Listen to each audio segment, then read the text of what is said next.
Hello friends, आज हम पढ़ने वाले हैं न्यूरोमस्कुलर जंक्शन। तो न्यूरोमस्कुलर जंक्शन क्या है? It is a junction between nerve terminal and muscle. जो नर्व न्यूरॉन होता है उसका जो टर्मिनल एक्सॉन, हमें पता है न्यूरॉन के पास होते हैं सेल बॉडीज, डेंड्राइट्स, एक्सॉन। तो एक्सॉन का जो टर्मिनल होता है वो और मसल बनाता है मायोन्यूरल जंक्शन, या जिसको हम न्यूरोमस्कुलर जंक्शन भी बोलते हैं। अब हमें पता है जो भी मसल हो, चाहे स्केलेटल मसल हो चाहे कार्डियक मसल हो, every muscle is supplied by a nerve. अब ये जंक्शन कैसे बनता है इसको देखते हैं। तो ये है हमारा स्पाइनल कॉर्ड, ये है स्पाइनल कॉर्ड का dorsal horn, this is the dorsal horn, this is the anterior और वेंट्रल हॉर्न। ठीक है, तो हमें पता है सेंसरी इन्फॉर्मेशन हमेशा डोर्सल हॉर्न से आती है और मोटर इन्फॉर्मेशन कहाँ से जाती है? एंटीरियर हॉर्न से। अब जब भी हमने मूवमेंट करना है तो सेंसरी इन्फॉर्मेशन जाएगी टूवर्ड्स ब्रेन, और वो वहां से जाके फिर ब्रेन कमांड करेगा और मोटर न्यूरॉन से इन्फॉर्मेशन आएगी फॉर मूवमेंट। तो यहाँ मोटर न्यूरॉन जिसके सेल बॉडीज पड़े हैं यहाँ पे एंटीरियर हॉर्न में, यहाँ से ये सप्लाई करेगा मसल को। Muscle is basically bundle of fascicles. ठीक है, तो फैसिकल्स क्या होते हैं? ये जो फैसिकल है इसमें बेसिकली क्या होता है? बहुत सारे मसल फाइबर्स, ये जो ग्रीन में दिख रहे हैं, there are different muscle fibres. अब जो न्यूरॉन है वो नर्व टर्मिनल आ रही है, वो ये डिवाइड करती है एक्सटेंसिवली इन वेरियस, जो एक्सॉन है यहाँ पे ये डिवाइड करेगा एक्सटेंसिवली और बनाएगा बहुत सारे नर्व टर्मिनल्स, जिसको हम टर्मिनल बटन्स भी बोलते हैं। ठीक है, तो ये टर्मिनल बटन्स ये यहाँ पे एक एक मसल फाइबर को सप्लाई करते हैं। तो ये जो है इसको हम बोलते हैं मोटर यूनिट। तो मोटर यूनिट क्या है? Basically each axon plus each muscle fibre which it supplies. ठीक है, तो एक एक्सॉन जो एक मसल फाइबर को सप्लाई करता है उसको हम मोटर यूनिट बोलते हैं। अब इसका ये जो है, ये जो आपको दिख रहा है, दिस इज न्यूरोमस्कुलर जंक्शन। जो एक्सॉन आ रहा है और वो डिवाइड कर रहा है extensively to supply a single muscle fibre, this junction is known as neuromuscular junction. इसका एनलार्ज्ड व्यू यहाँ पे है। तो हम जब भी सिनैप्स, जो भी न्यूरोमस्कुलर जंक्शन पढ़ते हैं उसको हम तीन पार्ट्स में पढ़ते हैं, क्योंकि जो हमारा न्यूरोमस्कुलर जंक्शन है it is basically a type of chemical synapse. Neuromuscular junction is a type of chemical synapse as it uses a neurotransmitter.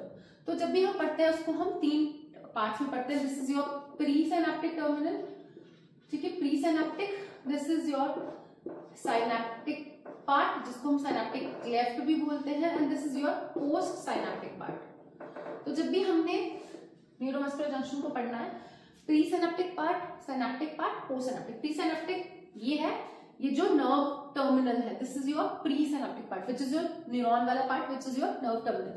Synaptic cleft is the space between pre synaptic and the post synaptic part, and post synaptic part is your muscle का membrane, जो post synaptic membrane है। ये जो post synaptic membrane है, this is your post synaptic part. ठीक है, muscle का membrane. अब हमें पहले, जब भी हम न्यूरोमस्कुलर ट्रांसमिशन पढ़ना चाहते हैं तो हमें पहले इनके पार्ट्स पता होना चाहिए। तो पहले पढ़ते हैं प्री सिनैप्टिक पार्ट। तो ये जो आपको दिख रही है ग्रीन कलर की, this is your pre synaptic membrane. ये पूरी प्री सिनैप्टिक मेम्ब्रेन है।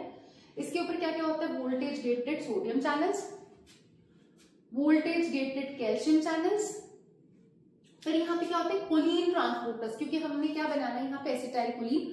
तो हमारे पास कोलिन ट्रांसपोर्टर्स होते हैं। अब ये कोलिन ट्रांसपोर्टर्स तो है, तो कोलिन कहाँ से आता है? Choline comes from the diet which eat, जो हम रोज के डाइट खाते हैं उससे कोलिन हमारा एक्स्ट्रासेलुलर फ्लूइड में आता है, जो हमें अंदर चाहिए with the help of choline transporters, क्योंकि हमें बनाना है एसिटाइल कोलिन। तो एसिटाइल कोलिन कैसे बनता है? कोलिन अंदर आ गया, ठीक है, choline comes inside through this transporters. अब हमें चाहिए एसिटाइल कोएंजाइम। एसिटाइल कोए कहां से बनता है? Through mitochondria. माइटोकॉन्ड्रिया क्या प्रोवाइड करता है हमें? एसिटाइल CoA, और इससे क्या बन जाता है हमारा? Acetyl choline. तो ये बन गया acetyl choline which is the neurotransmitter present inside your synaptic vesicles. ठीक है, तो कोलिन ट्रांसपोर्टर्स से कोलिन अंदर आया फ्रॉम एक्स्ट्रासेलुलर फ्लूइड, कंबाइन किया एसिटाइल कोएंजाइम के साथ, जो बनता है माइटोकॉन्ड्रिया में। माइटोकॉन्ड्रिया में बनके फिर ये दोनों रिएक्ट करेंगे in the presence of enzyme CAT, in the presence of enzyme CAT choline acetyl transferase, और ये बनाएंगे एसिटाइल कोलिन। ठीक है, अब ये तो एसिटाइल कोलिन बन गया। तो अब ये यहाँ से सिनैप्टिक वेसिकल में कैसे जाएगा? यहाँ पे तो आ गया नर्व टर्मिनल में, पर इसको जाना है कहाँ? Synaptic vesicle. ये जाते हैं through again transport proteins, through transport proteins which are known as antipode, जिनको हम एंटीपोड भी बोलते हैं। ठीक है, अब ये समझ आ गया एसिटाइल कोलिन कैसे आया सिनैप्टिक वेसिकल्स में।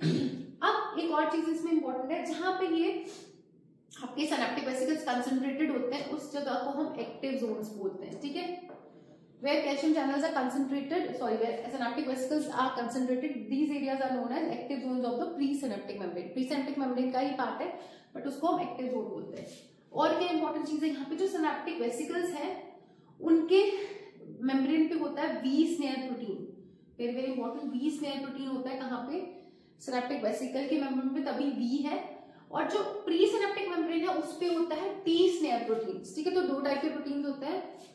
जो वेसिकल की मेम्ब्रेन है उस पे होता है वी स्नेयर प्रोटीन, ठीक है, जिसको हम बोलते हैं सिनेप्टोब्रेविन.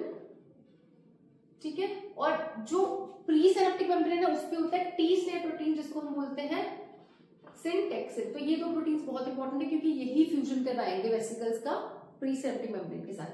तो ये हो गया प्री सिनेप्टिक मेम्ब्रेन में क्या क्या है.